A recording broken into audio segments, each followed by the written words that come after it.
Hello friends, this is Akanksha Singh. Welcome H D with Singh. I hope friends आप लोग बहुत अच्छे होंगे। फ्रेंड्स, आज हम कमला दास की बायोग्राफी, उनके वर्क्स पे डिस्कस करेंगे। इसके पहले इंडियन राइटर मुल्कराज आनंदी की बायोग्राफी, उनकी जो इम्पोर्टेंट वर्क्स हैं एंड इम्पोर्टेंट क्वेश्चंस पे हम डिस्कस कर चुके हैं, तो आप उस वीडियो को ज़रूर देख लीजिएगा। और फ्रेंड्स, चैनल को लाइक सब्सक्राइब शेयर जरूर कर दिया कीजिए।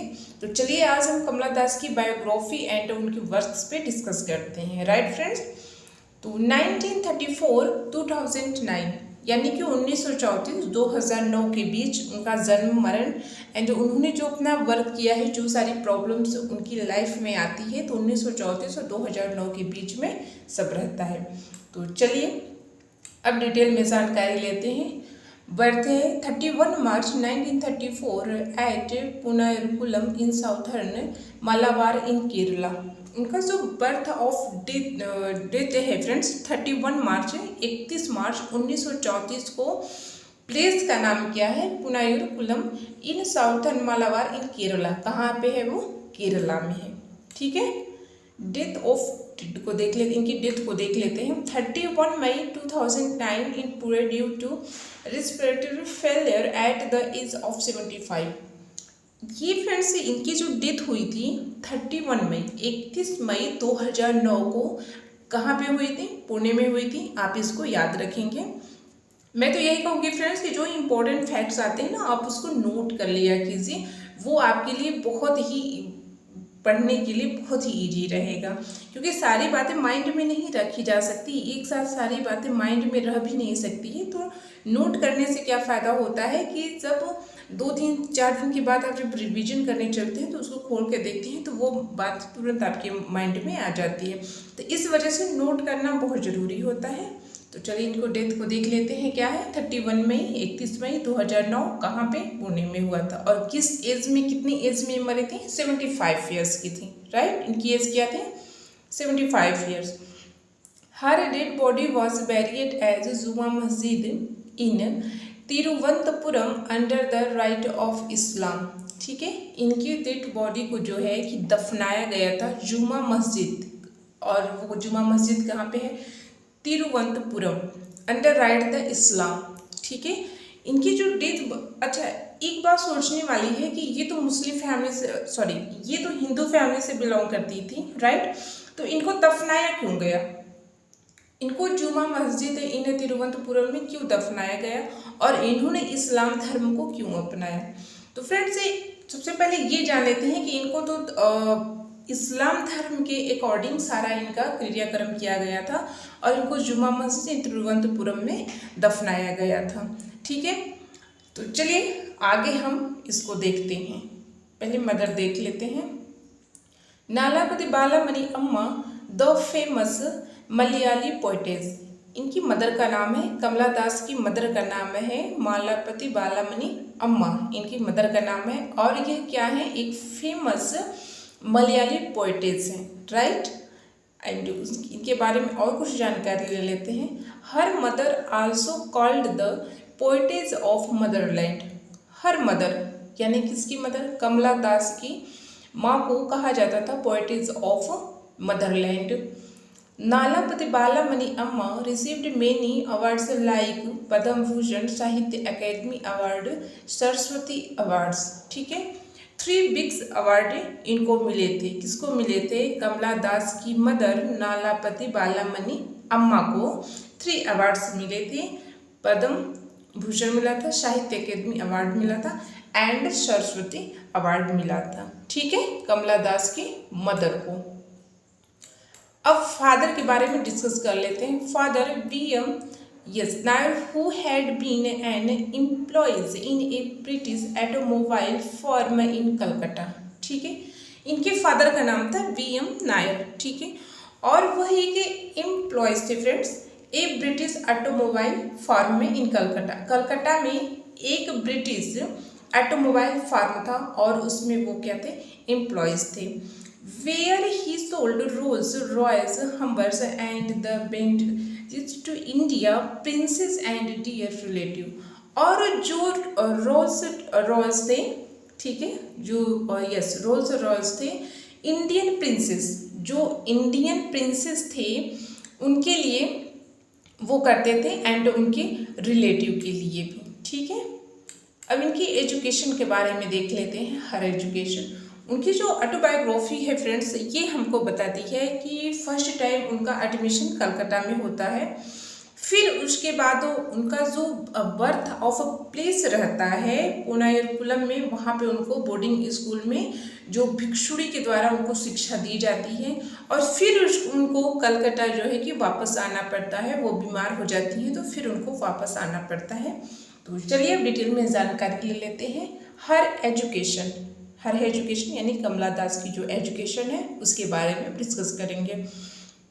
एज हर ऑटोबायोग्राफी टेल्स हर, ठीक है, उनकी जो ऑटोबायोग्राफी है टेल्स अस, हमें बताती है she first attended school in Calcutta, right. वो पहली बार स्कूल कहाँ पे अटेंड करती हैं? कलकत्ता में। Then elementary school at her birth place Nayarkulam and then a boarding school run by Roman Catholic nuns. ठीक है, अब यहाँ से देखेंगे उनका जो फर्स्ट अटेंड करती हैं स्कूल कहाँ पे करती हैं? कलकत्ता में करती हैं, राइट। फिर उसके बाद एलिमेंट्री स्कूल में जो उनका बर्थ प्लेस रहता है, जहाँ पे उनका जन्म हुआ रहता है, तो उनका जन्म कहाँ पे हुआ रहता है? पुनायरकुलम में। ठीक है, पुनायरकुलम में उनका क्या था? जन्म हुआ था, उनका बर्थ ऑफ प्लेस है। तो फिर वहाँ पे उनको बोर्डिंग स्कूल में रोमन कैथोलिक नन्स यानी भिक्षुणी के द्वारा उनको शिक्षा दीक्षा दी जाती है। पहले वो तो कलकत्ता में एडमिशन लेती हैं, फिर उसके बाद जो उनका बर्थ प्लेस रहता है पुनायरकुलम में, फिर उसके बाद वो बोर्डिंग स्कूल में वहाँ पे लेती हैं। फिर देखते हैं क्या होता है। However in is of this institutes of stay for a short while, फिर उनको कुछ टाइम के लिए रुकना पड़ता है at the boarding school. She got ill and was removed to Calcutta where private tutors were engaged to teach her fine arts। फिर उसके बाद फ्रेंड्स क्या होता है, वो वहाँ पे बीमार हो जाती हैं और उनको वापस कलकत्ता आना पड़ता है। अच्छा, मिड नेम, यस, माधवी कुट्टी, ये बहुत इंपॉर्टेंट है फ्रेंड्स, आप इसको ध्यान रखिएगा। ठीक है, ये कहीं नोट कर लीजिएगा। अच्छा, पहले जान लेते हैं कमला दास के फ्रेंड्स 3 नेम थे। कमला दास, यस, मेड नेम थे एंड इनका नाम कमला सुरैया भी रहता है। ठीक है, जब इनकी शादी हो जाती है तो इनके नाम के आगे दास लग जाता है। ठीक है, और जब ये बचपन का इनका नाम रहता है माधवी कुट्टी, और उनका न्यू नाम जब ये इस्लाम धर्म को अपनाती हैं तो उनका नाम पड़ जाता है कमला सुरैया, तब उनका नाम ये पड़ जाता है। आप याद रखेंगे कमला दास के 3 नाम हैं, कमला दास, माधवी कुट्टी और कमला सुरैया। ठीक है, कमला नाम रहता है। फिर उसके बाद इनका जब शादी हो जाता है तो इनके हस्बैंड के नाम के आगे दास रहता है, तो उससे इनका नाम दास जुड़ जाता है। और जब ये इस्लाम धर्म को अपनाती हैं तो उनका नाम क्या पड़ जाता है? कमला सुरैया, और बचपन का नाम क्या रहता है? माधवी कुट्टी। ठीक है, चलिए ये नेम है। अब उनकी मैरिज के बारे में देख लेते हैं। उनकी जो मैरिज होती है फ्रेंड्स, उनकी मैरिज बहुत अच्छी नहीं रहती है और वो सक्सेस भी नहीं होता है, क्योंकि जो उनके हस्बैंड रहते हैं सिर्फ उनसे सेक्सुअल रिलेशन रखना चाहते थे, और वो चाहते थे कि जैसे इंडियन कल्चर होता है कि हस्बैंड की बस सेवा करते रहो, घर की सेवा करो। लेकिन कमला दास कुछ करना चाहती थी, वो सोसाइटी में क्या नाम कमाना चाहती थी। वो कहती थी आखिर मैं दुनिया में क्यों आई हूँ, किस लिए आई हूँ, बस मैं यही करने के लिए कि हस्बैंड की सेवा करो, उसकी ज़रूरतों को पूरा करो, घर का काम करो, घर संभालो। तो यही सब इनकी लाइफ में चलता रहता है और इनकी जो है शादी भी क्या होती है? टूट जाती है। तो चलिए डिटेल में जानकारी ले लेते हैं। हस्बैंड का नाम क्या है? के माधवा दास। ठीक है, ये दास इनका नाम था, तो शादी के बाद इनके नाम के भी आगे क्या हो गया? दास लग गया, कमला दास। इनके हस्बैंड का नाम है। She was married at age of 15। जब ये 15 ईयर्स की थी फ्रेंड्स, कमला दास जब 15 साल की थी तभी इनकी शादी हो जाती है किसके साथ, के माधवा दास के साथ। ठीक है। Mister Madhava Das an official in reserve bank of India, वो कहाँ पे जॉब करते थे, रिजर्व बैंक ऑफ इंडिया में, कमला दास के हस्बैंड के माधवा दास। ठीक है। यस, इंडिया बॉम्बे, उस टाइम बॉम्बे था, मुंबई नहीं था, बॉम्बे था। Where her life become miserable in company of her lustful husband. उनकी जो शादी के बाद फ्रेंड्स, कमला दास की शादी के बाद उनकी लाइफ एक मिजरेबल बन जाती है। ठीक है। और वो अपने हस्बैंड को क्या नाम देती हैं, लस्टफुल। ठीक है। वो अपने हस्बैंड को एक नाम देती हैं। चलिए आगे देखते हैं। As he was experienced in sex with his maid servants, his treatment of his wife was usually cruel and brutal. उनके जो घर की 6 थी फ्रेंड्स, मेड सर्वेंट्स थी, उस पर भी कमला दास को जो है कि बहुत आभास होता है कि अपने हस्बैंड को लेकर के। और जो कमला दास के हस्बैंड थे, कमला दास के प्रति उनका जो बिहेवियर था बिल्कुल अच्छा नहीं था। हिज वाइफ, यहाँ से देखेंगे, his wife was usually cruel and brutal. His wife यानी उसकी वाइफ कमला दास के प्रति उनका व्यवहार बहुत ही क्रूल था एंड क्रूल था, बहुत ही निर्दयी और निर्दयी था। He had no soothing words for her, उनके लिए तो अच्छे वर्ड्स उसके पास थे ही नहीं, यानी कि कमला दास के लिए उनके हस्बैंड के पास वर्ड्स थे ही नहीं। No time to spare for her, और उनके हस्बैंड के पास कमला दास के लिए टाइम भी नहीं था और इसके अतिरिक्त कुछ भी नहीं था, यही कह रही हैं।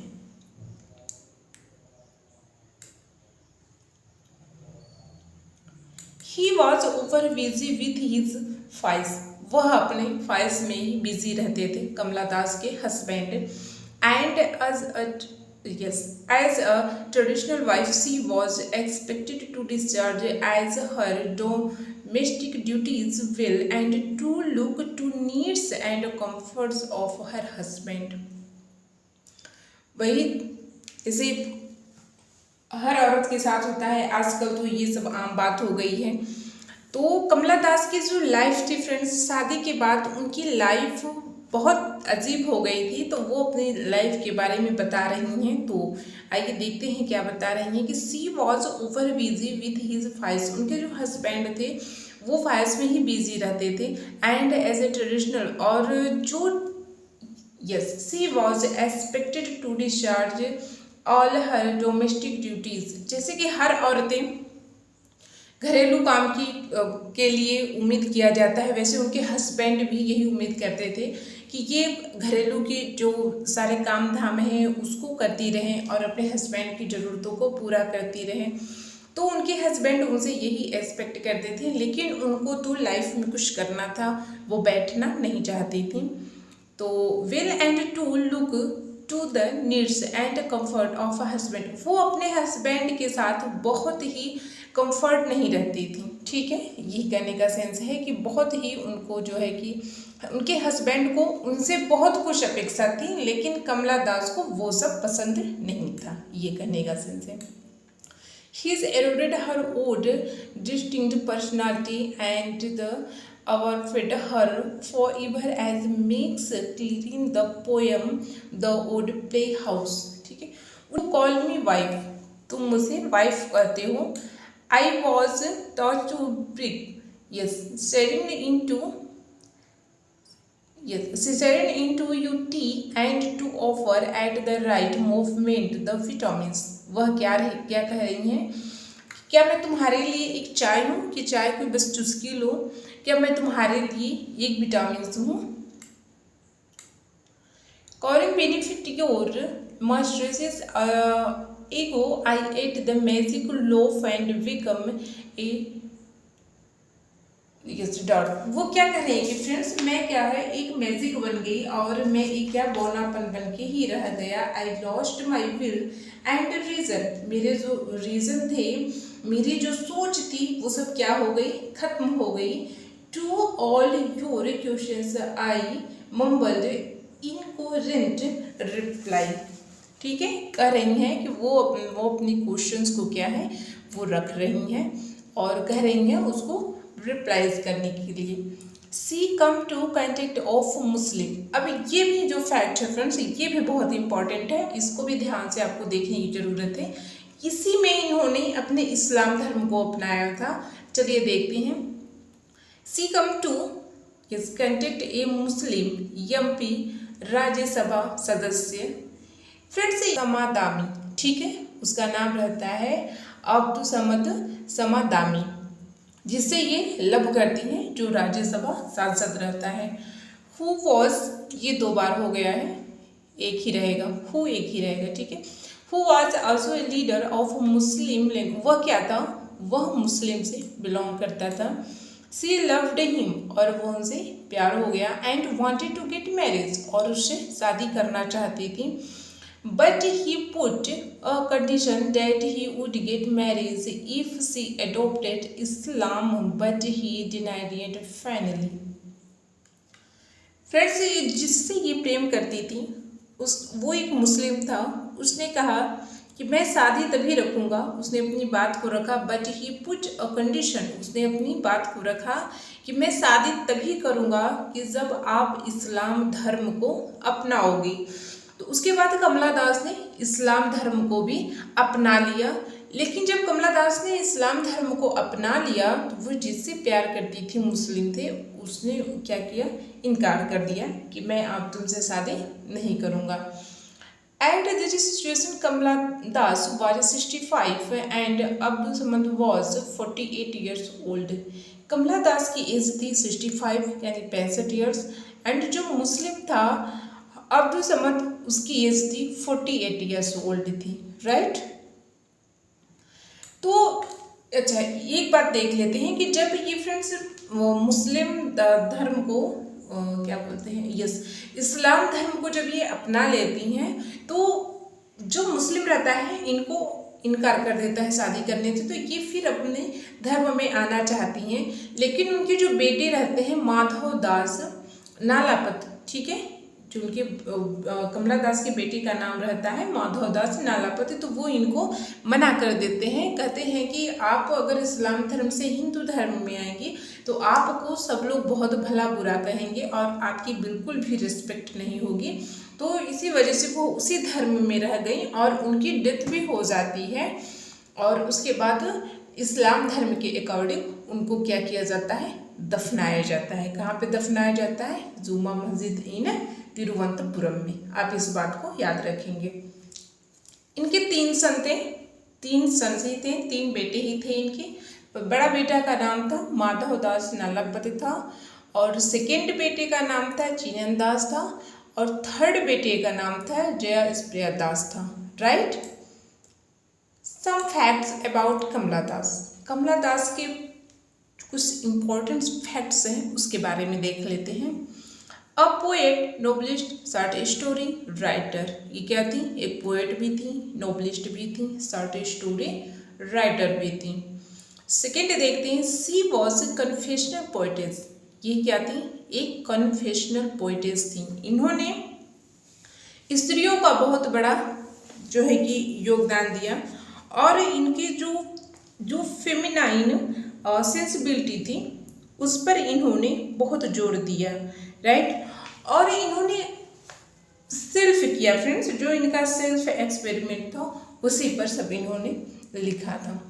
तो आगे देख लेते हैं, general poetry, novel, short story, memorials, ठीक है। Kamala Das, the singer of feminine sensibility in Indian English poetry was in her blood। Kamala Das एक सिंगर ऑफ फेमिनाइन, सेंसिबिलिटी का क्या मतलब होता है, संवेदनशील, ठीक है, संवेदनशील। इन्होंने पुरुषों को बिल्कुल भी प्रधानता नहीं दी और स्त्रियों पे इन्होंने बहुत सारा प्रधानता दी है। और इन्होंने जो इनका सेल्फ एक्सपेरिमेंट था फ्रेंड्स, उस पे इन्होंने अपनी पोइट्री को लिखा है। तो चलिए इनकी जो देखते हैं इनको। Kamala Das the singer of a feminine sensibility in Indian English poetry. Indian English की पोइट्री के लिए क्या थी, वो एक संवेदनशील थी। Poetry was in her blood, poetry उनकी क्या थी, ब्लड में थी। इनकी माँ भी क्या थी, पोइटेस थी। ठीक है, जैसे कहा जाता है कि अगर डॉक्टर के घर बच्चा जब जन्म लेता है तो वो शुरू से वही सब दिखता आता है कि कैसे दवा देना है, क्या करना है, तो उसको क्या हो जाता है, धीरे धीरे उसको एक्सपीरियंस होने लगता है, तो वह बेटा क्या होता है, डॉक्टर ही होता है। तो वैसे ही इन्होंने बचपन से ही अपनी माँ को जो है कि पोइट्री से बहुत लगाव देखा और इनको भी पोइट्री से बहुत ही लगाव था। Poetry was in her blood, poetry उनकी क्या थी, ब्लड में थी। She was a confessional poetess. ठीक है, इसे 2 बार, चलिए कोई बात नहीं। Her autobiography My Story has been translated into 14 international language. ठीक है, इनकी जो ऑटोबायोग्राफी माई स्टोरी है हैज़ बीन ट्रांसलेटेड 14 यानी कि 14 इंटरनेशनल लैंग्वेज में ट्रांसलेट की है ऑटोबायोग्राफी माई स्टोरी में। ठीक है, she also edited Illustrated Weekly for 1 years. ठीक है, सी आल्सो एडिटर, वह जो है editor the Illustrated Weekly for 1 years, 1 वर्ष के लिए। ठीक है, 1 वर्ष के लिए एडिटर इलिस्ट्रेशन थी। एंड सेकेंड देखते हैं, she won the Asian PEN poetry prize 1964 for her poem the Siren. इनकी जो पोएम थी फ्रेंड्स द सीरेन 1964 यानी कि 1964 में आई थी और उसी पोइट्री के लिए इनको एशियन पोइट्री प्राइज मिला था। PEN का फुल फॉर्म होता है पोएटेस, प्ले राइट्स भी होता है। ठीक है, ई का मतलब होता है एडिटर्स, एसेस्ट भी होता है, एन का मतलब होता है नोबलिस्ट। ठीक है, आप इसको याद रखेंगे कि इनको एशियन पोएटेस एडिटर नोबलिस्ट के लिए प्राइज मिला था 1964 में। किस पोएम के लिए मिला था, द सीरेन के लिए। ठीक है, नेक्स्ट देखते हैं, सी वॉज अवार्डेड केरला साहित्य अकेडमी अवार्ड इन 1969 यस 1969 में इनको केरला साहित्य अकेडमी अवार्ड भी मिलता है। She was awarded similar award for fearless journalism, ये भी इनको मिलता है। She was has converted herself to Islam of December 1699। जैसा कि अभी हम लोगों ने देखा कि इन्होंने इस्लाम धर्म को जो है कि हर सेल्फ स्वयं को इस्लाम धर्म में कन्वर्टेड किया 16 दिसंबर 1999 यानी कि 1999। 16 दिसंबर 1999 इन्होंने अपने आप को इस्लाम धर्म में कन्वर्ट किया। ठीक है, उनके कुछ वर्क्स को देख लेते हैं। कमला दास के वर्क्स को देखते हैं हम। समर इन कलकत्ता, ये तो बहुत फेमस है। ठीक है, 1965 में आता है।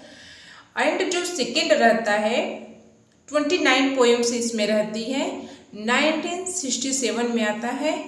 एंड जो उनकी थर्ड रहती है, अभी हमने इस पर चर्चा की थी। ठीक है, थोड़ा शॉर्ट में ही किया था हमने। देखिए ये बहुत अच्छी पोएम है, बहुत ही इम्पॉर्टेंट है, हम इसको देखेंगे जरूर। ठीक है, the old play house and other poems 1973, जो ओल्ड हाउस थी इनकी पोएम एंड अदर पोएम। ठीक है, जो अदर पोएम्स थी 1973 में आती है। Valli the soul known how to sing 1996 में, Valli the soul known how to sing 1996 यानी कि 1996 में। 5 है माई स्टोरी 1977 ऑटोबायोग्राफी। ठीक है, इनकी जो माई स्टोरी है 1977 में ऑटोबायोग्राफी होती है। तो ये तो फ्रेंड्स कमला दास की बायोग्राफी हो गई। इनके बस इम्पोर्टेंस जो वर्क्स थे उसी को मैंने लिया है। तो आई होप फ्रेंड्स वीडियो आपको काफ़ी पसंद आया होगा, तो चैनल को लाइक सब्सक्राइब शेयर जरूर कर दीजिएगा। तो जो भी होगा फ्रेंड्स आप कमेंट जरूर कीजिएगा। आपको इनके वर्क्स